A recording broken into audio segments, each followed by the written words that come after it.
excited to have you all here, especially because it's a long time coming. My name is Louis Limas. I am a psychologist with Counseling and Psychological Services.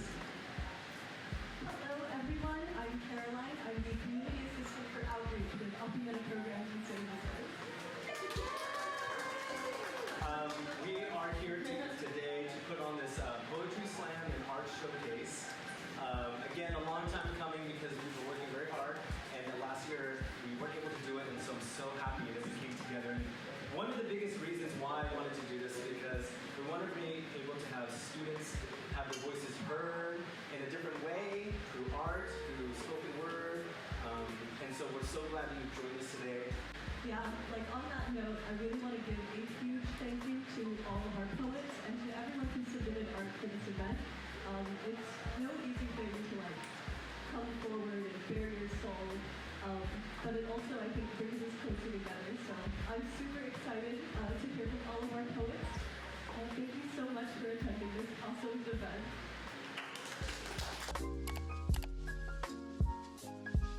I'm going to bring out my notes because I'm glad you said we could read it, just in case. I'm going to have it right here. See, I'm your icebreaker here, okay? All right. It's a race. A race to keep up with society's changes. Your mind bends and you lose breath as you go through this space-time continuum.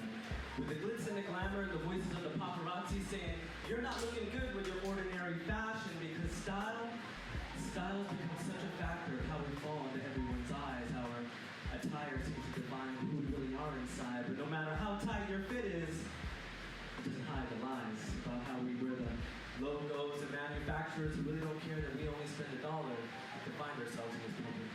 Whether it's the $80 pair of pants that we bought at Abercrombie and Fitch, or the Fubu sweater that we saw at Flavor, we wanted to be wanted. And this quickly has become our greatest weakness, and I've tried it. I've tried to wear the outfit and personality, find my spot in this sea of lost meaning, but with so much style, music, and people who don't accept you, it's really hard to find what you're supposed to look like. So my solution is mix everything together and hope it turns out right? So please, do not stress over these outfits that do not make any sense, over society making you feel that you need to dress to impress, but rather focus on the inside. On that thing that beats on the inside of your chest. And above all this, I want to let you know that you are beautiful. So the next time you feel like you are floating off of this planet and things seem to shatter and paint onto a canvas of confusion, don't forget that there is more. Don't forget that before you walk out that door, you think you're going to fall aimlessly into an abyss of hopelessness, that there is something. And I know this constant feeling of loneliness feels like it's hard to focus, but please focus and breathe. Rely on our breaths to keep you running. Overcome your past history. Do not dwell on your shortcomings, but future victories, because I know our battered minds, sometimes it feels like people are just pointing fingers at us. But I know that you shed a radiation of dominance if you can see your confidence, and it's in you. Behind the tears that are placed there by the constant fear that you are not good enough for this public. Behind the bangs of your hair that shadow your eyes from seeing yourself, and behind the loud music you use to drown out your own thoughts as you sit in your narrow corner, but there is something, and I want to let you know that you are beautiful. Thank you.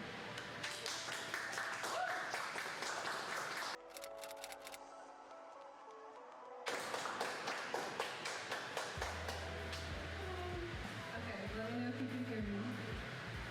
Okay, a little louder, I'm sorry. Okay, like this? It's the microphone. No, okay, I turned it on. Okay, awesome. Good to see you all. This is my poem called Beats of Midnight. Sleepless wanderer through mist fields, unwilling flesh made numb of wanting. God help me.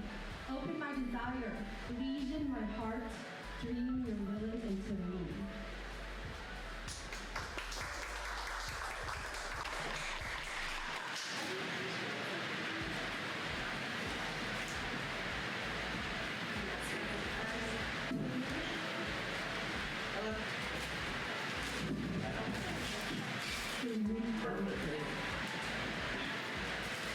So this one is something that I look at.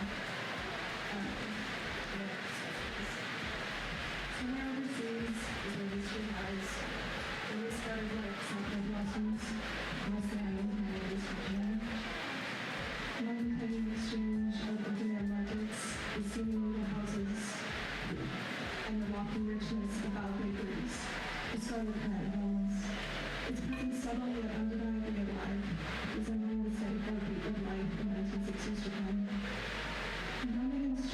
exciting strides. A little boy started to keep up with his grandmother. His feverish pace followed in step behind her eager charge. Each of the street vendors leading the other as the pair darted through the stalls toward the Sushi station. Even this boy can feel the rhythm of the land, the rhapsody of his culture, and the beat of his heart and his measure of that of his country. And it is in these stories my father gets caught in his reverie, a collection of experiences and emotions so consuming that I can't help but fathom, marvel, and yearn for the wonder of his travel.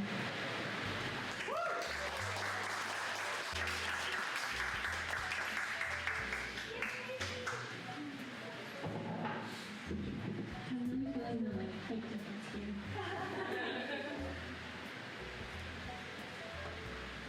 My poem is called Dream.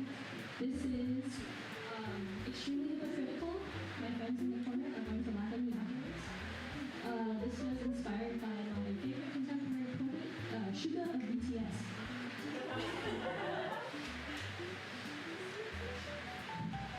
Dream. I suppose when you're young and dumb, you run towards the sky and try to achieve. Because as far as the eye can see, it's just a feeling of all possibility. You reach the stars simply because they exist. You count your constellations and you make a wish. You see yourself among your stars one day. To see yours, because if there's a will, then there must be a way. So I ask myself, am I there yet? After all the blood, the tears, and the sweat, is there a long road ahead that I'll live to regret? What's it like out there? Stop and stare. Smell the flowers while you're here, because they tend to die by the end of the year. Time draws near. Listen here. You with my future, you with my past, you with my stories, my first and my last. Every smile and every laugh. Every time I felt detached. Every good and every bad seems to wither away and ceases to last. A dream doesn't matter so much when it means you lose touch. If it means all weight makes you feel so crushed. I mean, look at it this way, it can't all be this way. Pick yourself up because what matters is today. Tell yourself you love yourself, even if it's hard to say. Don't need for the future to sing, and they only need to stay. Be here in this moment, right here, right now. Figure out what the present means before you walk out. It's tough, isn't it? I know I'm a hypocrite, but that doesn't mean I don't try to seek it. Dream all you want, because your future is in reach. Just make sure you don't forget to breathe, and you don't forget to sleep, and you don't forget to see, and you don't forget to rest your eyes and enjoy being alive before you die. To die, to sleep your chance to dream. Just don't die before you get to where you want to be. Dream with your eyes wide open, but don't forget to close them too, because a sleep-deprived dream is quite hard to pursue. So, when you get there, stop and stare, and smell the flowers while you're there. Time draws near, but listen here. Every good and every bad is a wonderful memory to be had.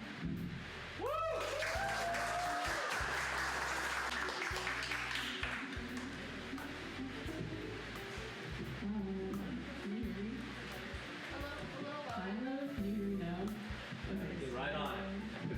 Alright, I'm going to be reading a poem called Grandpa. Grandpa, Ronald E. Q, 1940 to 2023. It's crazy that I know your full name, but I feel like I don't know you. We've met many times. I look like you, I hear a lot. But I don't remember most things. I only know who you were to me, your kids, and a little to my grandma. I know little to nothing about your ancestry, life, or how you came to be. I must have gotten some genes from you, Grandpa. The eye bags, alive, olive skin. And there must be more, right? There's gotta be. I can't be my father's daughter. Grandpa's granddaughter, I'd much prefer. I wish I'd left this message on your grave, but I don't feel it would do good to be there in winter cold, ready to blow away in blizzard, or pure of snow. Your family misses you. Ever-living flowers are placed on your crypt. Granny misses you dearly. I can't tell you how much. You must feel it yourself. My mom misses you deeply. She did everything she could for your funeral, the celebration of your life, and is doing everything for your soul in her old age. Sweet lady Sharon Keith as well. You must know how shy and sharp she is. I fall in love with her heart every time I visit. And so fun. Oh, she's gonna have you laughing up there in heaven.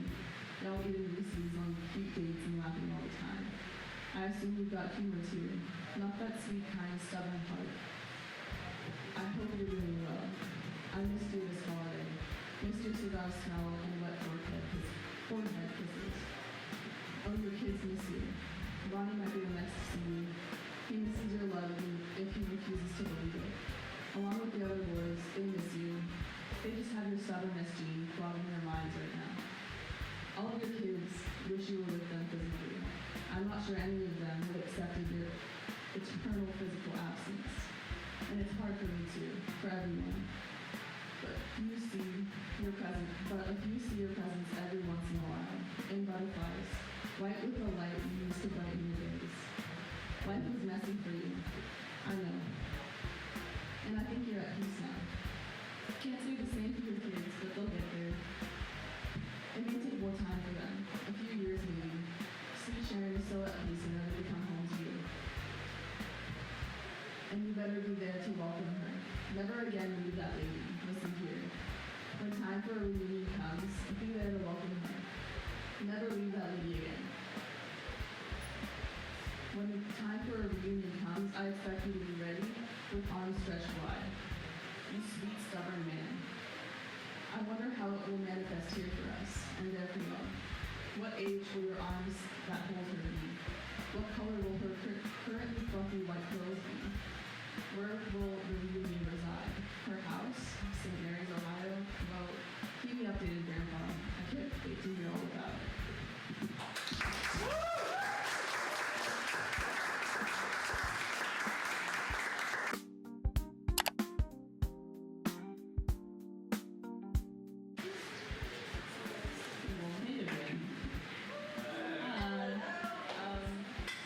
Question. Can I curse?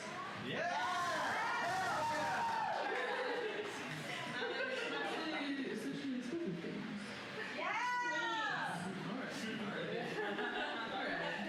Not a lot. Not crazy. Just alright. This poem is called When I'm Older. I want to lay in the sun in a bikini with my friends and family. On a blanket with my senior dog who I love more than any partner I could ever have. Eat him snacks and sunbathe while we watch the waves on the beach. I want to be with my friends who started their families and be on to Izzy.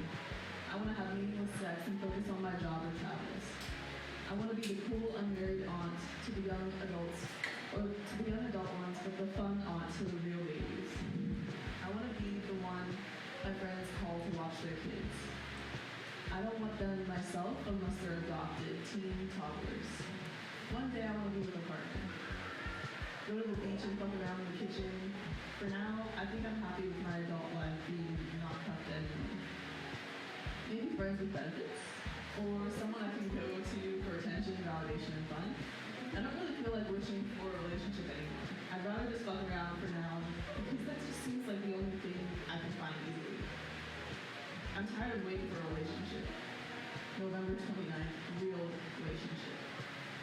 I guess this is where all the fuckboys and people are coming from. I guess I feel freer now. I wish I could find someone better.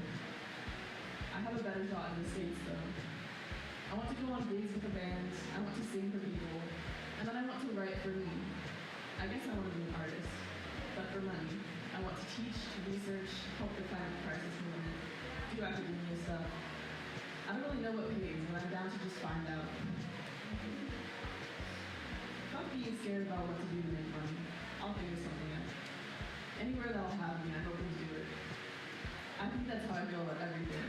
I'm open to anything that life throws at me in the next 4 years. I'm strong, opinions, smart, independent, and more now than I've ever been. Yay to New Zealand working that out for me.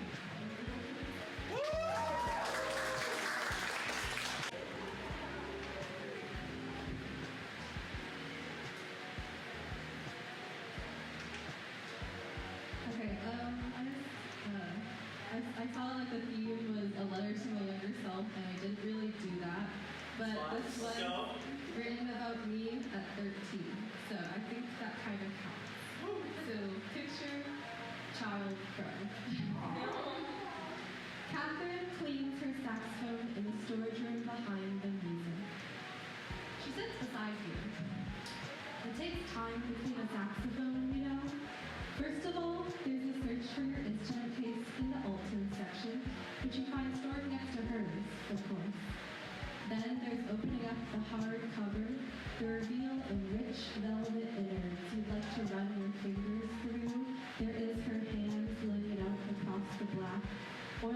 gold sheen mixing in your vision with the heavy overcast of white flickering down from the ceiling. She cleans her saxophone. There are three main parts to the alto sax. The slim curve of the neck. She twists it off, sets it aside. The weighty and complex body. She takes a dirty cloth from her case, slides the attached string down its gullet, and pulls through. It emerges, warm with spit. She repeats this with the neck, a process that yields much less refuse than before that dirties her cloth all the same. The most important and delicate part, the mouthpiece. This is what makes the entire thing sing. She unscrews the ligature, runs her fingernail over its edge, and pulls out its tongue. It is wood, the only piece of this metal monstrosity that knows what it once meant to live. It breathes everything from the neck down into warm, golden sound. And even at 13, you know that sound is what transmutes your mundane breath into something beautiful, into art.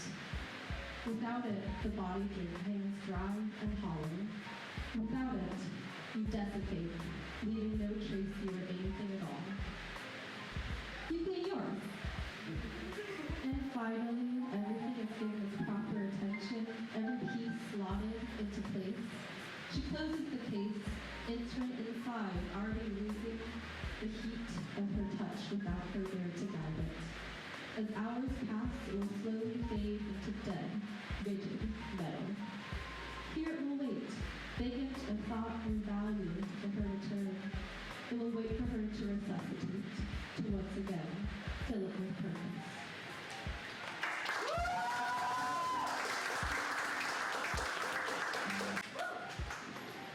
Everyone's at my face now.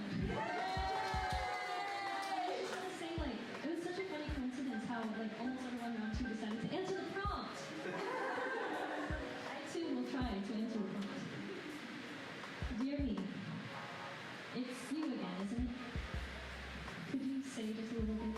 You who I'm fighting for, since you're young, let me be your gladiator. You who tripped and hit your head on the street one day at that neighborhood park where you played. The reason we're still afraid of asphalt even today. You who dreamed so bright and bold. You who wanted to change the world. You who missed your parents when they didn't come home on time. But when they came back, everything was just fine. And your response to everything was just to cry, and there didn't have to be a good reason why. And there was nothing else to worry about. No reason for anxiety or doubt, other than your boy cousins bullying you because you were a girl. There wasn't a single reason for you to worry in the world. But then we grew up, and that was terrible. But right now, you're a small, soft, and impressionable thing, still playing on the swing, still laying in the grass looking at the sky, and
perched on the bottom of my deck, facing west towards the heavens.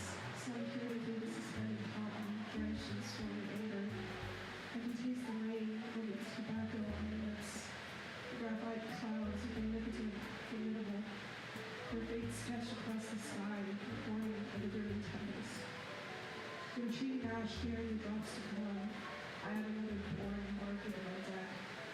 The board's running under this rolling stone. So I commiserate the scars I cast upon them. Really, I do. Every trip onto the fragile wood is another extinguishment of my brain, and another wig sewn onto my lungs. For what is gain without loss? Taking a drag on the cancer, expelling smoke into a polluted atmosphere. Momentary relief is back on my suffering.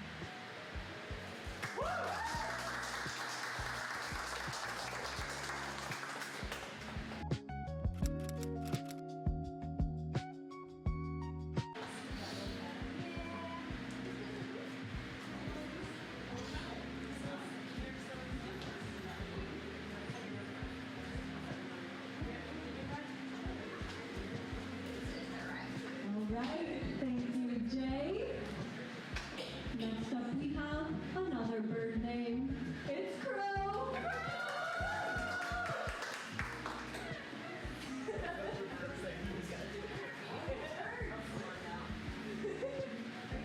Every time Caroline and Nessie, they look exactly at me, and I'm like, you're staring into my soul. Yeah. Okay.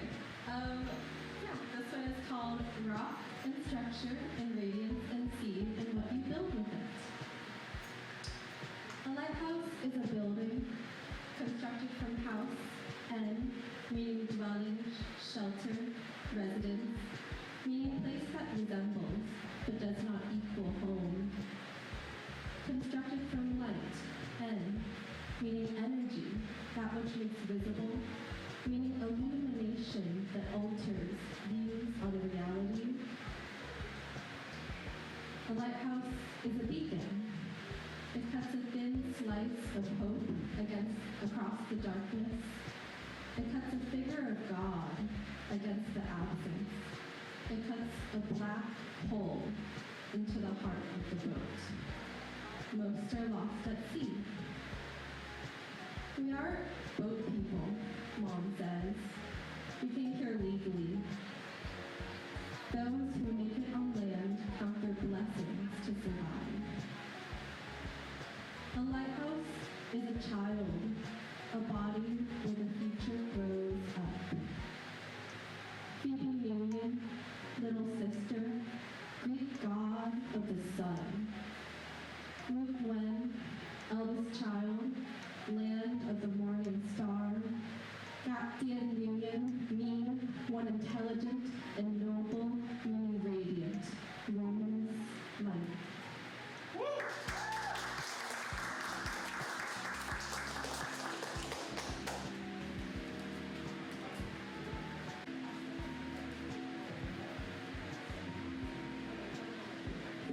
Thank you, Crow. Alright. Next up we have Haley.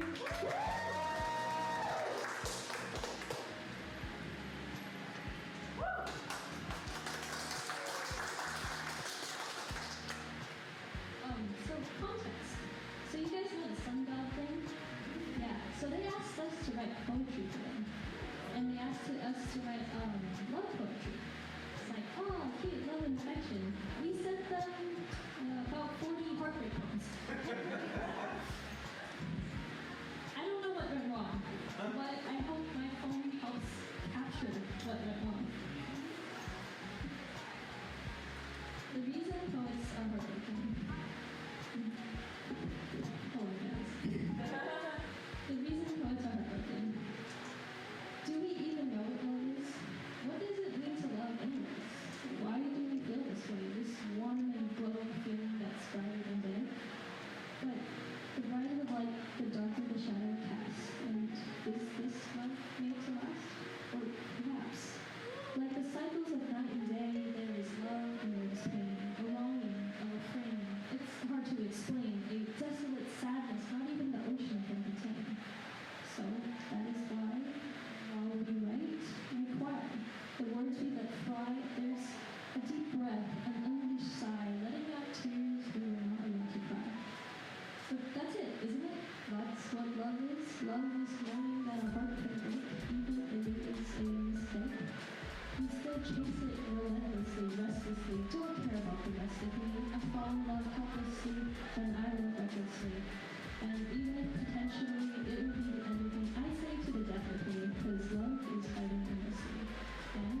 up next, it's Izzy.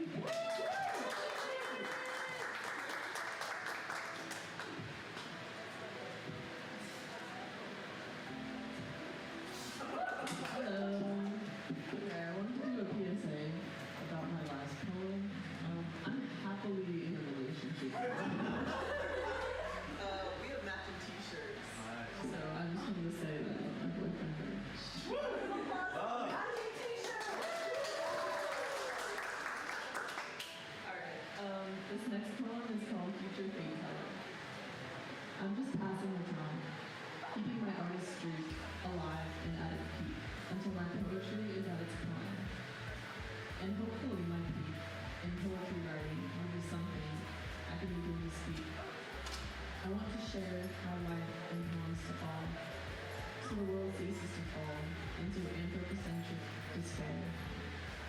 I hope to be known for doing something prominent, reaching across each concert until everyone is shown what needs to be done so we can survive and live sustainably with what Earth has to give, and suffering become none. Thank you.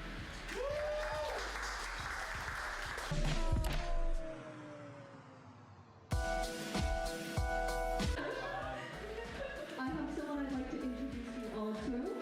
This is Han Shao. She is a first year, but believe it or not, she has done a ton of work to help get this poetry slam off the ground. Now, one of the things Han Shao did to help generate excitement for this poetry slam was helping academic programs and services hold a poetry-themed community time. And in that community time, we had a poetry activity based on the tradition of Dadaism. And Han Shao wrote a beautiful blackout poem for it that everyone in the office really enjoyed it when we read it there. And so I'd like to have Han Shao read it here to you now.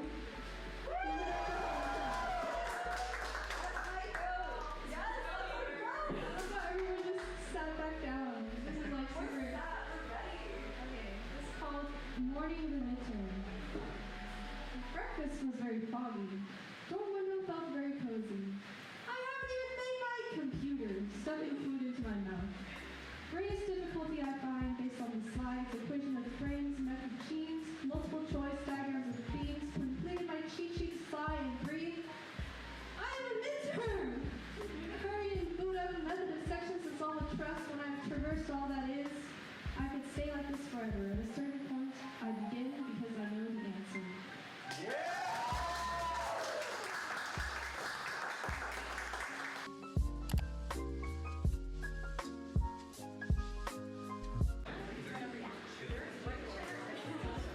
Okay.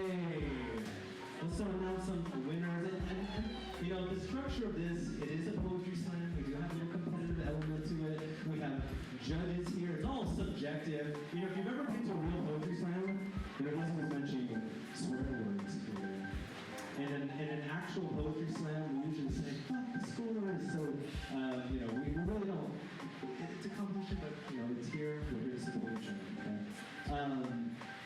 And as I say that, I don't have a time, so I'll get to that in a second. But for first place, for our first ever Poetry Slam in collaboration with Acclimated Programs and Services and Counseling and Psychological Services, we have Carl.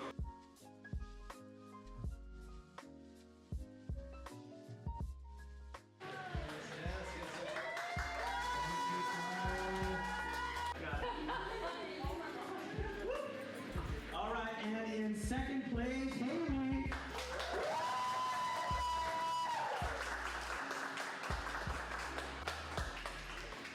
And not just for the sake of this, we really do have a tie. For all three rounds, for 3 poems, we have a tie between Izzy and Jay. So we're going to figure it out later because I do have a prize for you all. But let's give it over to Izzy and Jay.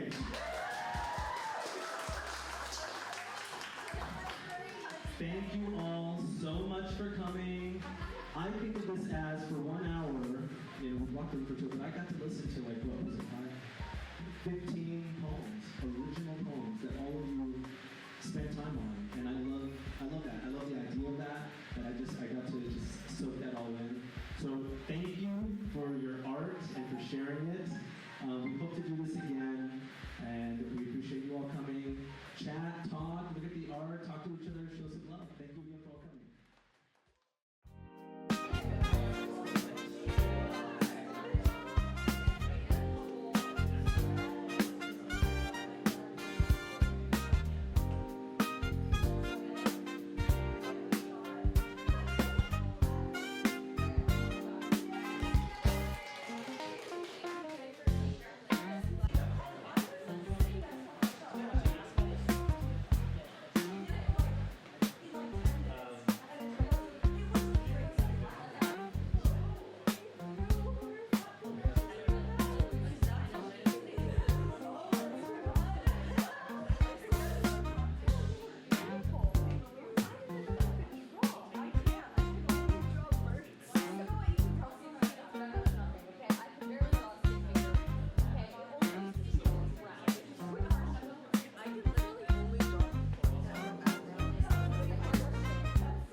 Okay. Hi everyone, it's Caroline again. I just wanted to say thank you so much for watching this. I'm so excited that our poets got to share their wonderful artistry with you today. And yeah, I'm super grateful. Follow Apimeta programs and services on Instagram. Thank you.